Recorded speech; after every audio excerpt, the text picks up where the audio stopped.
students, I welcome you back to the next session, which is on waterfall model. So, I'll just show you a complete. I'll just give you a complete idea of waterfall model. So, last session I had just shown you the quick video on waterfall model, its example, its definition. So now let us see waterfall model in detail. So waterfall model is considered to be a classical model. So it is basically for the software development life cycle. So it is very simple but idealistic. So earlier this model was very popular, but now it's not being used. But it's very important because all the other software development life cycle models are based on the classical waterfall model. So first you have to know the waterfall model completely.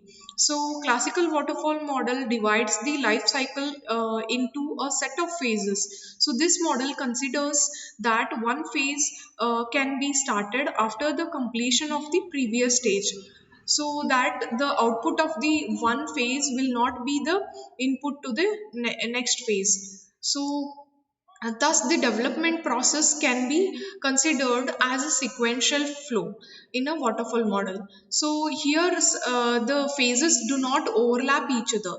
So the different sequential phases of the classical waterfall model are shown in the diagram. So you can see in the diagram, first one is requirement analysis, and then system design, and then the next phase is implementation.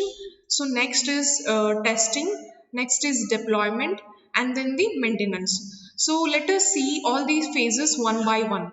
So first phase is requirement analysis. So in this what happens, so this aims in the requirement analysis and specification phase.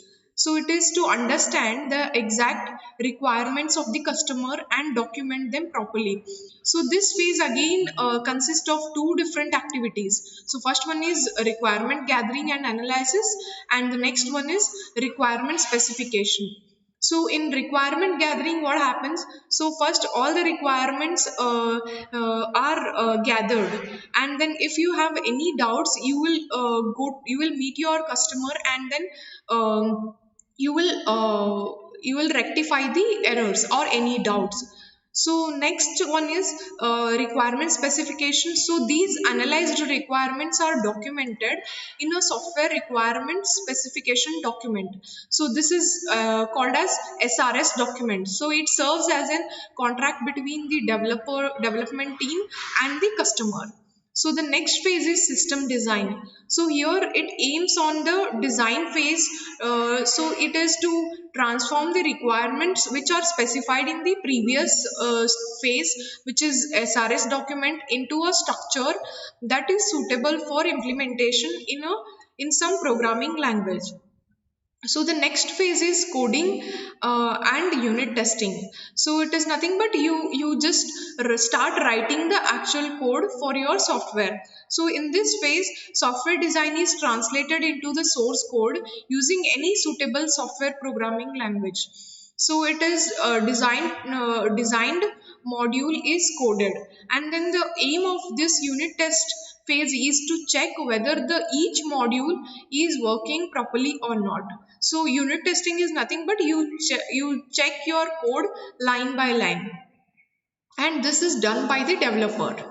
So next one is integration and system testing. So in this what happens, so different modules are undertaken soon after they have been coded and then unit tested. So integration of various modules is carried out incrementally over the number of steps. During each integration step, previously planned modules are added to the partially integrated system, and the resultant system is tested. So here all the modules are integrated and then tested. So the last phase is maintenance. So maintenance is most important phase of software development life cycle. So the effort spent on the maintenance is 60% of the total effort spent to the development of a full software. So mainly maintenance is a very important stage in the software development life cycle. So let us go further and brief about some points. So the waterfall model is a linear sequential flow. So as you already know, so waterfall model is like a step by step process, and you cannot go back to it, go back to the previous stage. So in which the progress is seen as a flowing steadily downwards like waterfall, so through the phase of a software implementation. So this means that any phase in the development process begins only if the previous phase is completed. So if your previous phase is completed, then only you can move to the next phase. So this approach does not define the process to go back and to the previous phase and to handle any changes in the requirement. So as I have mentioned, you cannot go back to the previous phase and cannot change anything. So once you collect the requirements are freezed.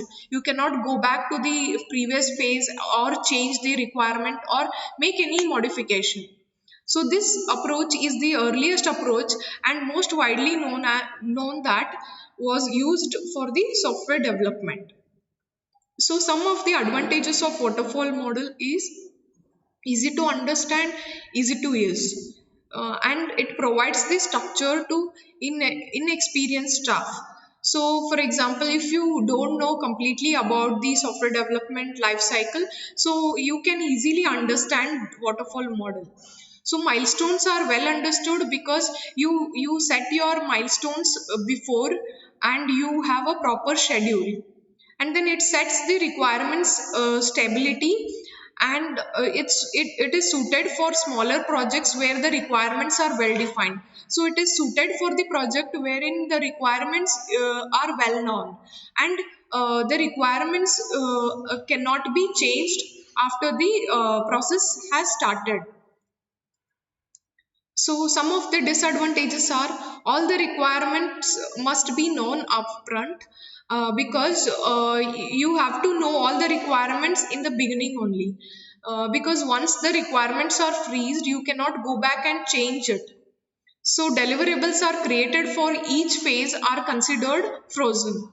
So because every phase, the whatever is done is freezed, cannot be modified or cannot be changed anything in the phase done by done in the existing phase.